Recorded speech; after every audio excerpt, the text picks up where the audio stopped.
Hello students, मैं आर्यन गुप्ता स्वागत करता हूं आपका इस वीडियो में, जिसमें आज हम लोग पढ़ेंगे क्लास 12 फिजिक्स का chapter number 2 electrostatic potential and potential difference, स्थिर वैद्युत विभव एवं धारिता।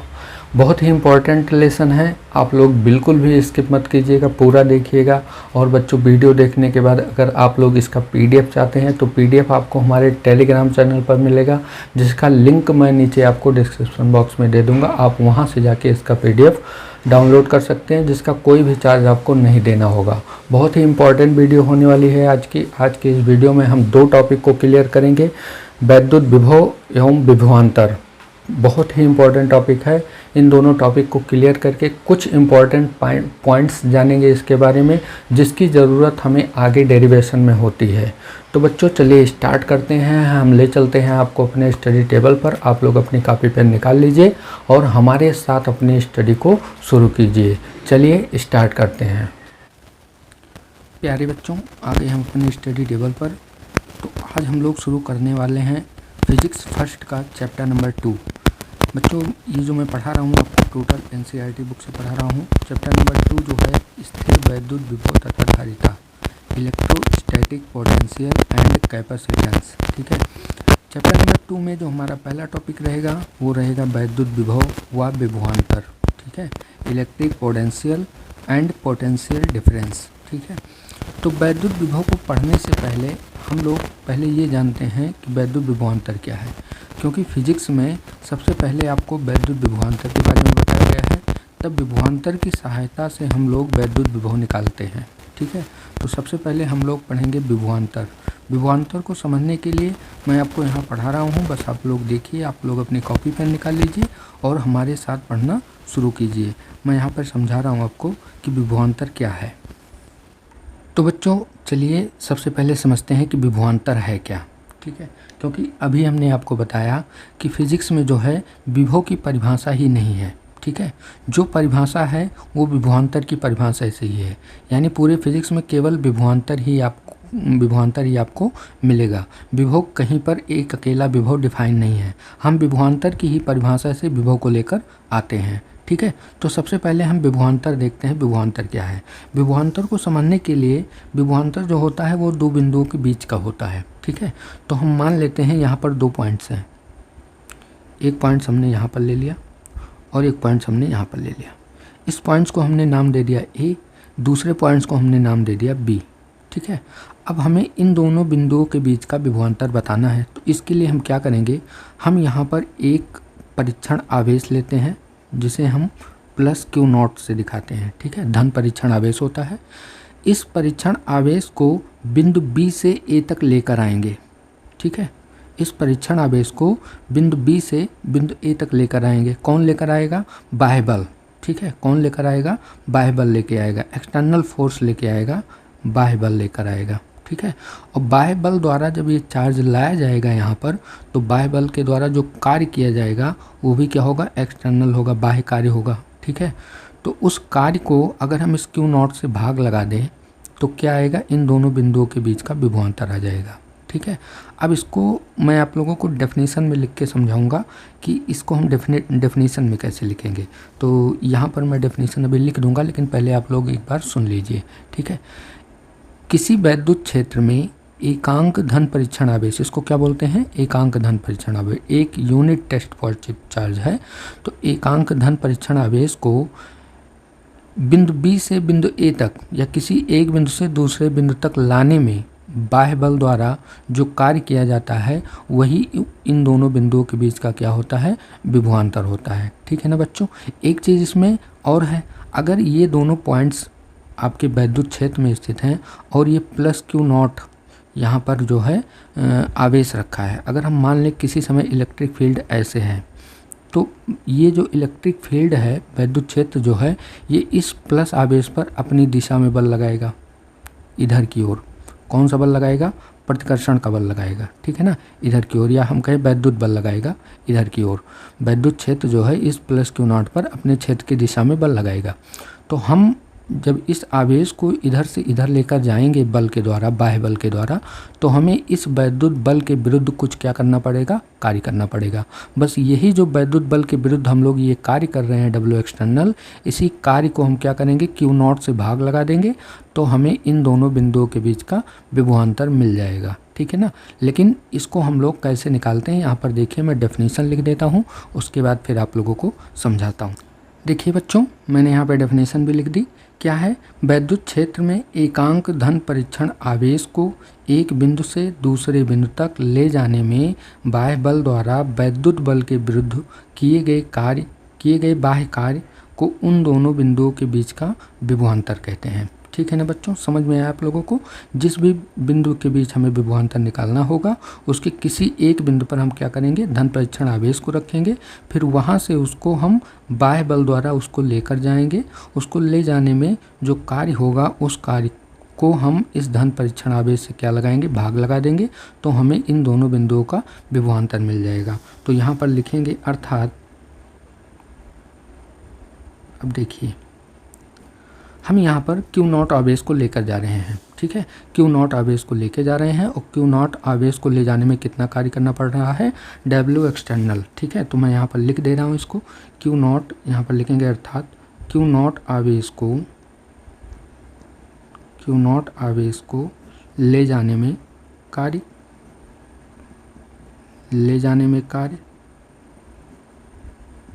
Q0 आवेश को ले जाने में कार्य कितना हो रहा है, W एक्सटर्नल हो रहा है।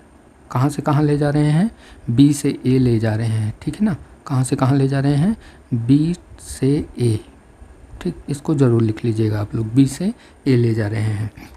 तो अगर हम यहाँ पर Q0 की जगह 1 कूलाम रख दें, Q0 की जगह क्या रख दें, 1 कूलाम, क्योंकि 1 कूलाम पहले हमने इसलिए नहीं रखा था क्योंकि 1 कूलाम क्या है, बहुत बड़ा आवेश है, इसलिए हमने यहाँ पर सबसे पहले क्या रख दिया, Q0 रख दिया। तो Q0 आवेश को ले जाने में जो कार्य हो रहा है वो कितना हो रहा है, W external B to A। तो 1 कूलाम को ले जाने में, 1 कूलाम आवेश को ले जाने में कार्य, तो हम लोग जानते हैं Q0 आवेश को ले जाने में कार्य इतना है, तो 1 कूलाम आवेश को ले जाने में कार्य कितना होगा, पूरे को हम Q0 से क्या करें, डिवाइड कर दें। तो W एक्सटर्नल और B से A बटे Q0। ठीक है, यही क्या है, इन दोनों बिंदुओं के बीच का विभवांतर है। अतः इसको हम लिख सकते हैं कि VA माइनस VB बराबर W एक्सटर्नल B से A बटे Q0। कहाँ से कहाँ ले जा रहे हैं, इसको ज़रूर लिखना आप लोग। अब हम इसका मतलब आपको समझाते हैं कि इसको हमने क्यों लिखा है। देखिए, जब B से A लेकर जाएंगे हम, तो हम यहाँ फिगर में देखिए, जब हम आवेश को B से A पर लेकर जाएंगे तो विभवांतर जो होगा वो VA माइनस VB होगा।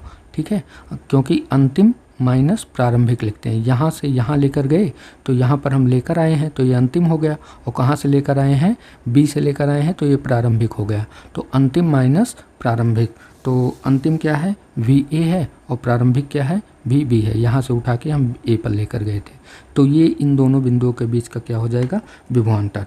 यही हो जाएगा आपका विभवांतर का फॉर्मूला, VA माइनस VB।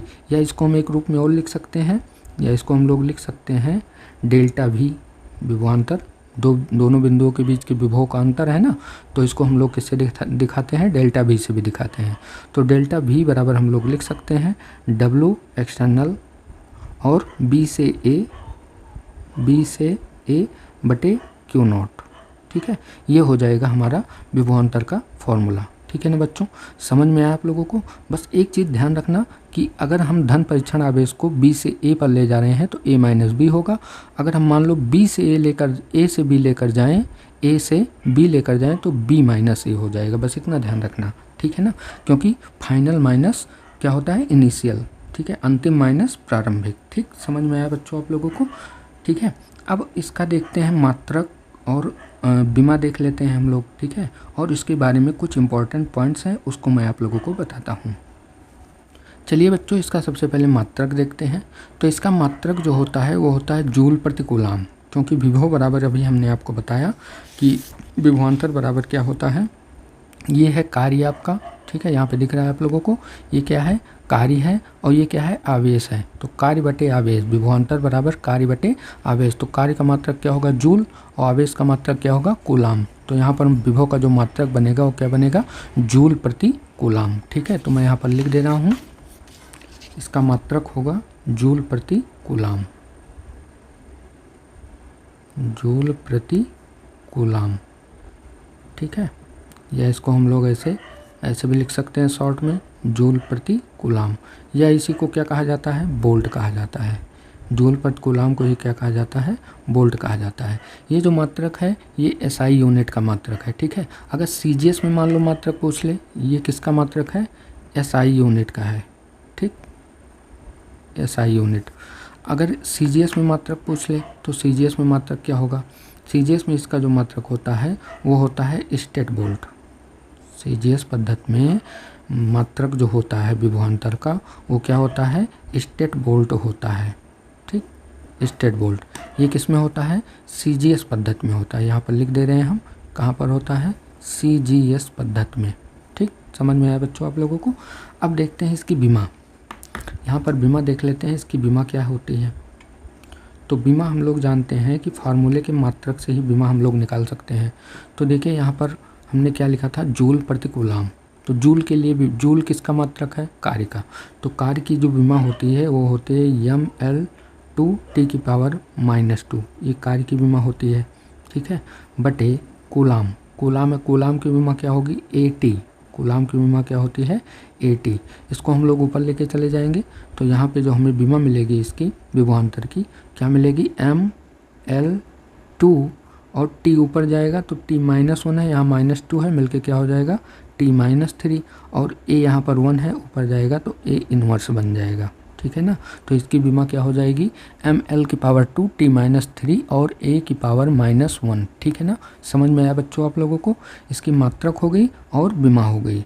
अब इसके बारे में कुछ पॉइंट्स हैं उसको हम लोग आपको बताते हैं। ठीक है ना, ध्यान से सुनिएगा आप लोग। तो चलिए देखते हैं पॉइंट्स इसका क्या है। अभी मैंने आपको बताया कि इसके बारे में हम कुछ पॉइंट्स जानेंगे। तो पॉइंट्स क्या है इसको देखते हैं। पहला पॉइंट जो है, देखिए हम आवेश को एक बिंदु से दूसरे बिंदु पर लेकर जा रहे हैं, तो क्या बहुत तेज़ी से लेकर जाएं या धीरे धीरे लेकर जाना है। तो यहाँ पर लिखेंगे Q0 आवेश को, मैं पेन चेंज कर लेता हूँ, Q0 आवेश को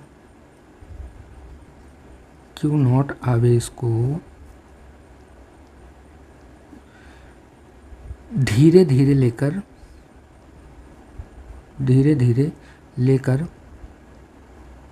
जाना चाहिए,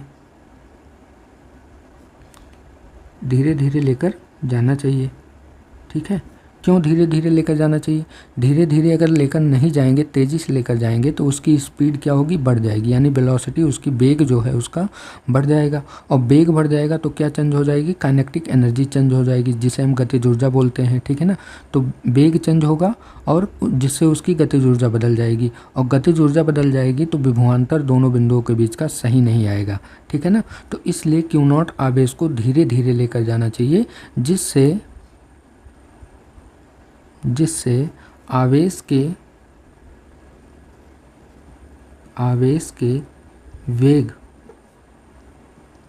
वेग यानी स्पीड या गतिज ऊर्जा, वेग या गतिज ऊर्जा, वेग से ही गतिज ऊर्जा आएगी, तो वेग या गतिज ऊर्जा लिखिए, गतिज ऊर्जा में कोई परिवर्तन ना हो। ठीक है ना बच्चों, समझ में आया आप लोगों को। ठीक है, आवेश को हमें कैसे लेकर जाना है, धीरे धीरे लेकर जाना है। ठीक है, जिससे उसकी गतिज ऊर्जा और वेग में कोई परिवर्तन ना हो। ठीक है, दूसरी बात यहाँ पे सेकंड पॉइंट्स जो है इसका देखते हैं। ये जो विभवांतर है ये कैसी राशि है, ये जो है स्केलर क्वांटिटी है। स्केलर क्वांटिटी का मतलब अदिश राशि है। ठीक है ना, तो यहाँ पर लिखेंगे विभवांतर या विभव, ये दोनों कैसी राशि हैं, यह एक अदिश राशि है, यह एक अदिश राशि है। ठीक, इसके बारे में और कुछ पॉइंट्स हैं, लेकिन अब हम लोग पहले विभव पढ़ लेते हैं, विभव क्या है। ठीक है, तो चलिए देखते हैं बच्चों विभव क्या है। ठीक है, यहाँ पर मैंने हेडिंग डाल दिया है विभव। ठीक है, अभी हमने आपको बताया था कि विभव तो परिभाषित ही नहीं है, लेकिन विभवांतर की सहायता से हम विभव की परिभाषा दे सकते हैं। बस देखिए, एक पॉइंट विभव जो होगा एक बिंदु का होगा, विभवांतर दो बिंदुओं के बीच का होता है, लेकिन विभव जो होता है वो किसी एक बिंदु का होता है। तो हम मान लेते हैं एक पॉइंट्स यहाँ पर रखा गया है। ठीक है, अब जो है इसके लिए दूसरा पॉइंट चाहिए ज़रूर, क्योंकि जब तक आप दूसरा पॉइंट नहीं लेकर आओगे तब तक यहाँ का विभव बता ही नहीं सकते हो आप लोग। तो हम दूसरा पॉइंट्स यहाँ जो वैद्युत क्षेत्र में लेते थे, वैद्युत क्षेत्र में ना लेकर हम कहीं दूर अनंत ले लेते हैं। अनंत पर एक पॉइंट ले लेते हैं बी, और ये जो बी पॉइंट है ये कहाँ पर है, अनंत पर है। ठीक, और यहाँ पर एक पॉइंट ए रखा गया है। अब हम इस अनंत से अनंत पर एक क्या रख देंगे, धन परीक्षण आवेश रख देंगे, यहाँ पर Q0 आवेश रख देंगे। अब इस Q0 आवेश को हम अनंत से लेकर आएंगे कहाँ तक, बिंदु ए तक। ठीक है, अनंत से इस आवेश को हम कहाँ तक लेकर आएंगे, बिंदु ए तक। फिर जो बाह्य बल द्वारा कार्य होगा, बाह्य कार्य जो होगा बाह्य बल द्वारा, उसको हम क्या करेंगे, भाग लगा देंगे किससे, इस Q0 से। ठीक है तो विभवांतर ही एकदम, देखिए दो पॉइंट्स लिए हैं हमने, लेकिन बस यही अंतर है कि की बार ये वाला पॉइंट जो है हमने कहाँ ले लिया, अनंत पर ले लिया। तो विभवांतर की ही परिभाषा से हम लोग विभव की परिभाषा लेकर आते हैं। अब देखिए, हमने आवेश को यहाँ से यहाँ लेकर आया, तो किस बिंदु पर लेकर आए हैं, ए बिंदु पर। कहाँ से, बी बिंदु पर। तो अंतिम बिंदु ये हो गया, प्रारंभिक बिंदु ये हो गया। तो विभव जो होगा VA माइनस VB बराबर जो कार्य हुआ है, कार्य कितना हुआ है, W एक्सटर्नल, कहाँ से कहाँ तक का हुआ है, इनफाइनाइट से A। तो यहाँ पर लिख लेंगे इनफाइनाइट से A। इसका जो कार्य हुआ है, इस कार्य को हम भाग लगा देंगे किससे, Q0 जिसको हम लेकर आए हैं। ठीक है ना, Q0 जिसको हम लेकर आए हैं, इससे भाग लगा देंगे तो यहाँ पर क्या आ जाएगा, विभवांतर आ जाएगा। अब एक चीज़ देखिए, हमें तो विभवांतर तो बताना नहीं था, विभव बताना था। तो हम लोग यहाँ क्या करते हैं, हम ये मान लेते हैं कि अनंत का विभव जो होता है वो क्या होता है, शून्य होता है। ठीक है, ये माना गया है। ठीक है, चूँकि यहाँ पर लिख लेंगे, चूँकि अनंत का विभव V इनफाइनाइट जो होगा वो क्या होगा, शून्य होगा। अब चूँकि इनफाइनाइट जो है वो कहाँ पर लिया गया है, बी बिंदु पर लिया गया है, तो इससे बी बिंदु का विभव क्या हो जाएगा, शून्य हो जाएगा। ये चीज़ माना गया है। ठीक है, फिजिक्स में ये चीज़ माना गया है कि अनंत का विभव क्या होता है, शून्य होता है। तो अनंत का विभव अगर शून्य होता है तो इस बिंदु बी की जगह हम क्या रख देंगे, 0 रख देंगे। तो VA माइनस 0 बराबर आपको क्या मिलेगा, W एक्सटर्नल, और कहाँ से कहाँ तक, इनफाइनाइट से A तक बटे Q0। ठीक है, आया समझ में आप लोगों को। अब यहाँ से देखिए, इसको माइनस करेंगे तो ये VA ही आएगा, और ये हो जाएगा W external infinite to A बटे Q0। ये है हमारा विभव। ठीक है, हमने किसकी सहायता से निकाला, विभवांतर की सहायता से। ठीक है ना बच्चों, विभवांतर की सहायता से हमने विभव निकाला। ठीक है ना, अब यहाँ पर देखिए, ये जो हमने अनंत पर बिंदु लिया B, यहाँ पर हमने क्या रखा, एक धन परीक्षण आवेश को रखा, और इसको हम यहाँ से धीरे धीरे बिंदु A तक लेकर आए। ठीक है, बिंदु A तक बाह्य बल द्वारा लेकर आए। तो बाह्य बल द्वारा ये जो कार्य किया गया, ठीक है, Q0 को लाने में किया गया कार्य W एक्सटर्नल। तो हम यहाँ पर 1 कूलाम को अगर लेके आए तो 1 कूलाम को लाने में किया गया कार्य W एक्सटर्नल बटे Q0, कहाँ से, इनफाइनाइट टू A। ठीक है ना, समझ में आया बच्चों आप लोगों को। बस ये B पॉइंट का जो विभव है, अनंत का जो विभव है, ये शून्य माना गया है फिजिक्स में। ठीक है, इसको हम लोग अपने मन से नहीं कर रहे हैं। ठीक है, ये फिजिक्स में माना गया है कि अनंत का विभव क्या होता है, शून्य होता है। तो अनंत का विभव शून्य ले लेंगे तो अपने आप हमें इस A बिंदु का विभव मिल जाएगा। ठीक है ना, एक पॉइंट का विभव मिलेगा, लेकिन वो भी किसकी सहायता से, विभव की सहायता से। ठीक है, तो मैं इसकी डेफिनेशन यहाँ पे लिख दे रहा हूँ, आप लोग इसको ध्यान से देखिए। देखिए बच्चों, यहाँ हमने डेफिनेशन लिख दी कि वैद्युत क्षेत्र में एकांक धन परीक्षण आवेश को अनंत से बिंदु A तक लाने में बाह्य बल द्वारा किए गए कार्य को वैद्युत विभव कहते हैं। ठीक है ना, समझ में आया आप लोगों को। आई होप आप लोगों को बहुत अच्छे से समझ में आया होगा। अब आइए कुछ और इम्पॉर्टेंट पॉइंट्स हैं उसको जान लेते हैं, ताकि आगे के जो हमारे कुछ न्यूमेरिकल्स हैं और कुछ डेरिवेशन जो हैं वो आसानी से हो जाएं। ठीक है ना बच्चों, बहुत ही इंपॉर्टेंट पॉइंट्स हैं, ठीक है, उसको आप लोग बहुत ध्यान से देखिएगा। मैं आप लोगों को एक एक पॉइंट बहुत बारीकी से समझाऊंगा, ठीक है बच्चों। वीडियो पसंद आए तो वीडियो को लाइक ज़रूर करना। चलिए देखते हैं इंपॉर्टेंट पॉइंट्स क्या हैं। चलिए देखते हैं बच्चों इंपॉर्टेंट पॉइंट्स इसके बारे में। पहला पॉइंट्स क्या है, जो हम बाह्य कार्य करते हैं, ठीक है, डब्ल्यू एक्सटर्नल जो कार्य किया जाता है बाह्य कार्य, ये किसके विरुद्ध किया जाता है, बाह्य वैद्युत बल के विरुद्ध किया जाता है। तो डब्ल्यू एक्सटर्नल यानी बाह्य कार्य को वैद्युत बल के विरुद्ध किया जाता है, विरुद्ध किया जाता है। विरुद्ध का मतलब इसके अपोजिट में किया जाता है, ठीक है ना। समझ में आया बच्चों आप लोगों को। ये जो बाह्य कार्य है ये किसके विरुद्ध किया जाएगा, वैद्युत बल के विरुद्ध किया जाएगा, ठीक है। अभी मैं आपको फिगर में दिखाता हूँ। अभी हमने आपको समझाया था कि जब हम इस Q0 आवेश को बल लगा के इधर लेकर जाएंगे तो हमें इस वैद्युत बल के विरुद्ध क्या करना पड़ेगा, कार्य करना पड़ेगा, ठीक है ना। समझ में आया बच्चों आप लोगों को। अब देखते हैं दूसरा पॉइंट इसके बारे में, ठीक है। दूसरा पॉइंट जो है, ये जो बाह्य कार्य है डब्ल्यू एक्सटर्नल जो है ये पथ पर निर्भर नहीं करता है। बाह्य कार्य जो है पथ पर निर्भर नहीं करता है, पथ पर निर्भर नहीं करता है।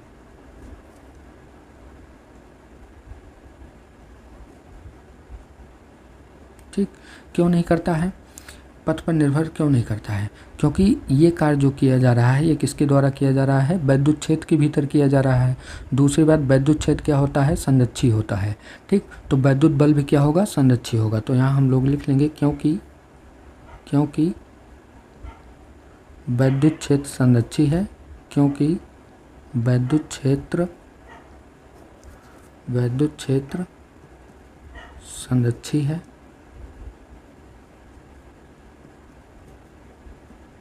संरक्षी का मतलब कंजर्वेटिव है, ठीक है। वैद्युत क्षेत्र क्या है, संरक्षी है, और वैद्युत बल भी क्या है, संरक्षी, क्यों, और बल भी क्या है, संरक्षी है, यानी कंजर्वेटिव फोर्स है, ठीक है ना बच्चों। समझ में आया आप लोगों को, ठीक है। पथ पर निर्भर नहीं करता है, पथ पर निर्भर नहीं करता है, इसका मतलब क्या हुआ, मैं आप लोगों को फिगर बना के यहाँ समझाता हूँ। देखिए, इसका मतलब हुआ कि जैसे मान लेते हैं एक पॉइंट्स यहाँ पर है A और एक पॉइंट्स यहाँ पर है B, ठीक है। अब यहाँ पर एक धन परीक्षण आवेश अगर रखा है तो कोई ज़रूरी नहीं है कि आप इसको इधर से ऐसे लेकर जाओ, ठीक है। आप इसको यहाँ से इधर से ऐसे लेकर जा सकते हो, ठीक है। आप इसको ऐसे करके टेढ़ा मेढ़ा करके ऐसे इधर लेके जा सकते हो, ठीक है। आई बात समझ में। ये पथ पर निर्भर नहीं करता है कि किधर से लेकर गया है इसको, ठीक है। आवेश को किधर से लेकर जाया जा रहा है ये पथ पर निर्भर नहीं करता, बस पहुंच कहाँ रहा है, बिंदु ए पर पहुंच रहा है, ठीक है। तो इसलिए कार्य जो है वो पथ पर निर्भर नहीं करता है, ठीक है। समझ में आया बच्चों आप लोगों को। चलिए देखते हैं तीसरा पॉइंट्स इसका। तीसरा पॉइंट्स है इसका, देखिए यहाँ पर लिखेंगे संरक्षी बलों यानी कंजर्वेटिव फोर्स, संरक्षी बलों, इसको हम लोग इंग्लिश में क्या कहते हैं,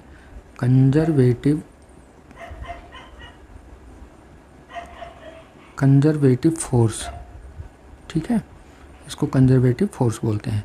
तो संरक्षी बलों द्वारा राउंड ट्रिप का मतलब क्या हुआ, अभी मैं आपको समझाता हूँ।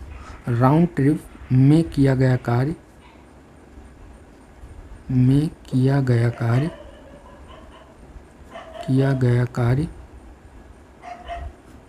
शून्य होता है, ठीक। संरक्षी बलों द्वारा राउंड ट्रिप में किया गया कार्य शून्य होता है। ये राउंड ट्रिप क्या होता है मैं आपको बताता हूँ। देखिए, जैसे मान लीजिए यहाँ पर एक पॉइंट्स है A, ये पॉइंट्स हमने ले लिया A और एक पॉइंट्स ले लिया B, ठीक है।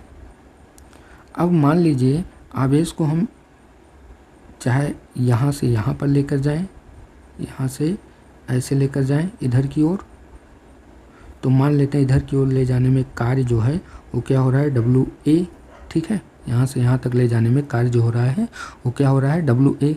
हम चाहे अब यहाँ से इसको इधर लेकर आएँ, ठीक है, इसको यहाँ से इधर लेके आएँ। अब चाहे इस रास्ते लेकर जाएँ चाहे इस रास्ते लेकर जाएं, ये फ़र्क नहीं पड़ता है, ठीक है, क्योंकि अभी हमने बताया कि कार्य जो है वो पथ पर निर्भर नहीं करता है। तो चाहे यहाँ से हमने इसको लेकर यहाँ पर लेकर आए, अब यहीं से फिर हम इसको यहाँ पर लेकर गए, तो जो कार्य होगा, मान लीजिए इसका कार्य जो है W, इसको हम W1 मान लेते हैं और इसको मान लेते हैं W2, ठीक है ना बच्चों। इसको हम W1 मान लेते हैं, इसको क्या मान लेते हैं, W2। W1 कहाँ से कहाँ तक का कार्य है, B से A तक ले जाने का कार्य है, और W2 किसका कार्य है, A से B तक ले जाने का कार्य है। तो आप लोगों ने पढ़ा होगा 11th क्लास में डिस्प्लेसमेंट, विस्थापन, ठीक है। विस्थापन, जैसे विस्थापन क्या है, जैसे मान लीजिए ये आपका घर है, होम है, ठीक है। इस घर से आपका स्कूल यहाँ पर है, ये आपका स्कूल है, तो आप अपने घर से स्कूल गए और फिर स्कूल से घर आ गए, ठीक है। घर से स्कूल गए और स्कूल से फिर घर आ गए। अगर पूछा जाए आपका डिस्प्लेसमेंट कितना हुआ, तो डिस्प्लेसमेंट आपका कितना हुआ, 0 हुआ। विस्थापन कितना हुआ, 0, क्योंकि आप अपने घर से स्कूल गए, स्कूल से फिर घर आ गए, तो आपका डिस्प्लेसमेंट कितना हुआ, 0 हुआ। सेम वैसे ही संरक्षी बलों द्वारा राउंड ट्रिप का मतलब हुआ आवेश को हम एक बार बी से ए पर लेकर गए और फिर ए से फिर बी पर ले आए, तो राउंड ट्रिप में जो कार्य हो रहा है वो क्या होगा, 0 के बराबर होगा। तो ले जाने में क्यू नॉट को ले जाने में किया गया कार्य क्या है, W1, यहाँ पर लिखेंगे। अतः W1 किसका कार्य है, B से A तक जाने का कार्य है, प्लस W2 ये कहाँ से कार्य है, A से B तक जाने का कार्य है, और दोनों किसके बराबर होंगे, 0 के बराबर होंगे, ठीक है, क्योंकि राउंड ट्रिप में किया गया कार्य क्या होता है, 0 होता है। अब इसको यहाँ से एक खास चीज़ मिल रही है, इसको आप लोग देखिए, W1 B से A, अगर इसको इधर ले जाएं हम तो बराबर W2 A से B, लेकिन ये इधर जाएगा तो आगे क्या लग जाएगा, माइनस लग जाएगा, ठीक है ना। बहुत ही इंपॉर्टेंट पॉइंट्स है, आगे आपका जो डेरिवेशन होगा वो उसमें ये बहुत ज़्यादा यूज होगा, ठीक है ना। यानी B से A तक का जो जाने का कार्य है वो बराबर होगा A से B तक के कार्य के। दोनों बराबर तो होंगे लेकिन कैसे होंगे, विपरीत होंगे, माइनस होंगे, ठीक है ना। वैसे भी आप यहाँ फिगर में देख रहे हो कि इधर जा रहे हैं तो प्लस ले लिए, इधर जाएंगे तो क्या लेंगे, माइनस ले लेंगे, ठीक है ना। समझ में आया बच्चों आप लोगों को। चलिए देखते हैं अगला पॉइंट देखते हैं। अगला पॉइंट्स है, लिखेंगे वैद्युत बल यानी इलेक्ट्रिक फोर्स को हम किससे दिखाते हैं, Fe से। वैद्युत बल Fe तथा बाह्य बल मतलब एक्सटर्नल फोर्स,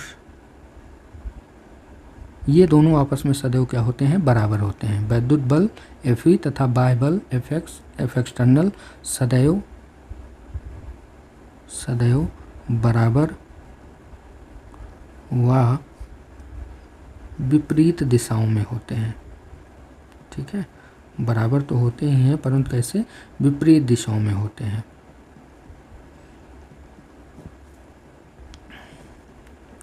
क्योंकि जो हम कार्य कर रहे होते हैं वो हम वैद्युत बल के विरुद्ध कर रहे होते हैं, यानी विरुद्ध का मतलब हुआ इसके अपोजिट में। अगर वैद्युत बल इधर की ओर लग रहा है तो कार्य जो होगा इधर की ओर होगा। तो ये दोनों बराबर तो होंगे लेकिन कैसे होंगे, विपरीत दिशाओं में होंगे। इसको हम लोग ऐसे लिख सकते हैं, अर्थात F एक्सटर्नल जो होगा वो बराबर होगा माइनस Fe के, ठीक है। या माइनस ना भी लगाइए, वो माइनस अपने आप आ जाएगा। कैसे आएगा उसको मैं आपको कल डेरिवेशन में बताऊंगा, ठीक है। ये बस ये लिख लीजिए कि बाह्य बल और स्थिर वैद्युत बल ये दोनों आपस में क्या होते हैं, सदैव क्या होते हैं, बराबर होते हैं, ठीक है। माइनस मत लगाइए, नहीं तो फिर बाद में आएगा तो फिर प्लस हो जाएगा, आप लोग गलत कर देंगे, ठीक है ना। समझ में आया बच्चों आप लोगों को। तो आज के लिए इतना ही रखते हैं। कल का डेरिवेशन बहुत ही इम्पोर्टेंट है। किसी बिंदु आवेश के कारण वैद्युत विभव बहुत ही इम्पॉर्टेंट डेरिवेशन है। तो उस इम्पॉर्टेंट डेरिवेशन में हमने आज आपको ये जितना पॉइंट्स बताया है, जितनी चीज़ें आज हमने आपको पढ़ाई हैं, ये सभी समझ लो बहुत ही इम्पॉर्टेंट है, ठीक है। तो आप लोग आज की क्लास को एक बार फिर से रिवाइज कर लीजिएगा ताकि आपको कल का डेरिवेशन एकदम 100% समझ में आए। तो आज की क्लास कैसी लगी आप लोग हमें कमेंट्स में ज़रूर बताइएगा।